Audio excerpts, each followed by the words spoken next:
निवेदन रहेगा आदरणीय रावत श्री त्रिभुवन सिंह जी गढ़बाड़मेर से। रावत त्रिभुवन सिंह जी।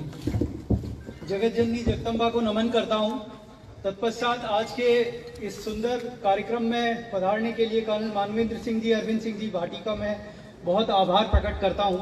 हालांकि ये सामाजिक कार्यक्रम है तो मुझे, क्योंकि दोनों मेरे अपने ही हैं, अपने परिवार के सदस्य, तो आभार ज्ञापित करने की आवश्यकता नहीं है। मैं उम्मीद करता हूँ कि अगली बार भी इसी तरह आप लोग इसी कार्यक्रम में सम्मिलित होते रहेंगे। मेरे से पहले अरविंद सिंह जी ने कुछ अच्छे मुद्दों पर बात करी। मैं बिना किसी फॉर्मेलिटी के सबसे पहले तो आप सभी का इसलिए भी आभार प्रकट करता हूं कि मुझे लगता है इन 10 सालों में सबसे अच्छी यात्राओं में से एक यात्रा ये इस साल रही, जिसमें स्पेशली बाड़मेर के आसपास ही नहीं, वरना हमेशा 25-30 किलोमीटर के आसपास के ज़्यादातर लोग ही सम्मिलित होते हैं। इस बार जैसा कि मुझे बताया गया कि बहुत दूर दूर से भी सभी लोग आए हैं, तो मैं उन सभी का आभार प्रकट करता हूँ जिन्होंने वक्त निकाला और समाज के लिए इस एक दिन यहाँ एकत्रित हुए। विजयदशमी का पर्व राजपूत समाज के लिए बहुत ही अति महत्वपूर्ण पर्व है। जैसा कि आजकल हम देखते हैं कि हर समाज साल में कम से कम एक दिन किसी एक जगह पर एकत्रित जरूर होता है, पर ये सिर्फ हमारा ऐसा समाज है जो मुझे लगता है कि हम किसी भी जगह पे एकत्रित होना हमारे लिए बड़ा मुश्किल है। यदि राजनेताओं की सभाएं नहीं हो तो हम एक जगह एकत्रित होते नहीं हैं। तो मुझे लगता है इसीलिए इस कार्यक्रम को इस तरह से बनाया गया है कि यहाँ ना तो कोई पार्टी है, ना यहाँ कोई संगठन है, ये सिर्फ और सिर्फ समाज का कार्यक्रम है। हम सिर्फ इस भगवा ध्वज के नीचे चलते हैं, इस भगवा ध्वज के सम्मान में चलते हैं और पूरा का पूरा समाज यहाँ एकत्रित हो। कम से कम साल में एक दिन हमें दशहरा विजयदशमी, क्योंकि हमारा त्योहार है, उस दिन हमें एकत्रित होना चाहिए। साथ ही साथ समाज उत्थान में हम क्या कार्य कर सकते हैं, हमें उसके बारे में भी बात करनी चाहिए।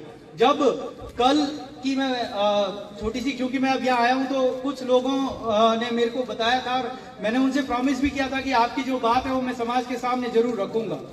तो हमारे कुछ समाज के बुद्धिजीवी लोगों ने कल मुझे फोन करके बोला और मैं उनकी बात का पूरा समर्थन करता हूँ। उन्होंने मेरे से ये कहा कि समाज में, क्योंकि ये एक बड़ा कार्यक्रम है, इसको छोड़ के हम सभी परिवार के सदस्य एक साथ एक जगह नहीं बैठते हैं। मान लीजिए किसी राजनेता की रैली में जाते हैं तो एक ही तरफ के लोग होते हैं, दूसरी तरफ के लोग नहीं होते। इस कार्यक्रम में समाज के लगभग सभी वर्गों से आए हुए, सभी जुक्ति भी उपजातियां हैं, सबसे आए हुए लोग यहाँ सम्मिलित हैं। उन महानुभावों का एक दरख्वास्त थी कि समाज को हर पथ प्रेरणा यात्रा में समाज में जितनी भी कुरीतियां हैं उनमें से कम एक कुरीति को तो हर साल छोड़ देना चाहिए। मैं उनकी बात का पूरा समर्थन करता हूं। उन्होंने अपनी तरफ से प्रस्ताव रखा है कि हमारे यहाँ पे आजकल शादी ब्याह में खर्चा तो देखिए सब अपनी हैसियत के हिसाब से करते ही हैं, परंतु ये रात को जो पार्टियां होती है, टेबल लगाने वाला सिस्टम है, उनका ये बहुत अच्छा सुझाव था कि समाज को इसके बारे में विचार करना चाहिए। होता ये है, मान लीजिए कि आज मेरी इनकम साल की 2 लाख रुपए है, मेरा भाई 10 लाख रुपए उसकी इनकम है। यदि कल को वो अपनी शादी करता है, स्पेशली यदि बच्चे की शादी है, तो उसमें ये सब चीजें बंद करिए। देखिए लड़की की शादी में तो हो सकता है आप मेरे को 4 बहाने देंगे कि साहब सामने लड़के वालों ने बोला है ये व्यवस्था होनी चाहिए, पर लड़की की शादी तो अपन ही करते हैं ना। तो मैं समाज से आज ये गुजारिश करना चाहूंगा कि कम से कम इस पवित्र दिन यहाँ से ये एक चीज आप लेके जाएं कि ये जो पार्टियां होती है रात के टाइम में, नेत्रा वेत्रा जो अपना सिस्टम है वो जरूर रखिए, पर ये जो रात को दारू वाली पार्टियां होती है इन सबको बंद कर दीजिए। इनको देख के हमारी ये जो छात्र यहाँ बैठे हुए हैं ना, ये हमेशा गलत नेगेटिव चीजें ही लेके जाते हैं। आप विश्वास नहीं करेंगे, मेरे पास जब कोई कार्ड लेके आता है मैं तो अमूमन कोशिश करता हूँ कि सुबह नेत्रा अटेंड कर ले और वापस आ जाए। अमूमन जो भी आता है वो यही कहता है कि साहब नेत्रे में आए की करो, सामरा बढ़िया पार्टी है, उम्र में आया। तो मेरे को लगता है कि हमें ये सब चीजें बंद कर देनी चाहिए। एक सज्जन जिनके साथ मैं कल बैठा हुआ था, उन्होंने मुझे इसका बहुत अच्छा एग्जांपल दिया। उन्होंने बताया कि साहब हमारे यहाँ पे नेत्रे का सिस्टम जो वो तो दिन में ही होता है, बढ़िया भोजन, जो भी हम 36 कौम के लोग जो हमारे आसपास बिरादरी के जितने भी लोग हैं उन सबको हम आमंत्रित करते हैं, उनको बुलाते हैं, वो भोजन करवाते हैं।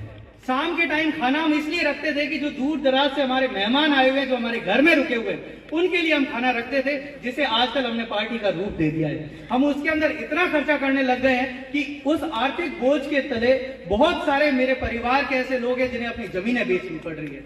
मुझे लगता है हमें इस और सोचने की, विचार करने की आवश्यकता है। देखिए आज किसी को भी आप कहते हैं ना कि यहाँ से आप फतवा जारी नहीं कर सकते, परंतु मैं अपनी तरफ से पूरे समाज की तरफ से आप सभी से गुजारिश करूंगा कि कम से कम, चलिए आप उसे बंद नहीं कर सकते तो उसे कम तो करिए, कम से कम लड़के की शादी में तो बंद करिए। आपको यदि इतना ही हुआ है कि नहीं हमारे घर में मेहमान आएंगे, हम उनके लिए 5 पकवान बनवाएंगे, 5 तरह के दारू रखेंगे, रखिए, पर कम से कम उसका नंबर तो लिमिट करिए। कम से कम अपने परिवार से बाहर दूसरे लोगों को तो उसमें मत बुलाइए, क्योंकि आपको देखकर दूसरे हमारे समाज के जो भाई है जिनकी आर्थिक स्थिति अच्छी नहीं है, उन लोगों की स्थिति बहुत ज्यादा खराब हो जाती है। तो कल मेरे परिवार के एक सदस्य ने मेरे से ये गुजारिश करी थी कि ये प्रस्ताव मैं आप सबके सामने रखूं, जो मैं आपके सामने रख रहा हूं। दूसरा एक और प्रस्ताव जो उन्होंने मुझे बताया था वो ये था कि मृत्यु भोज जो हमारे यहाँ पे होता है, अमूमन बाड़मेर के अंदर तो ज्यादातर कोठड़ियां जितनी भी है उन्होंने ये तय कर रखा है कि साहब दाल, एक सब्जी और रोटी यही होती है, इसको छोड़ के और कोई चीज नहीं रखते।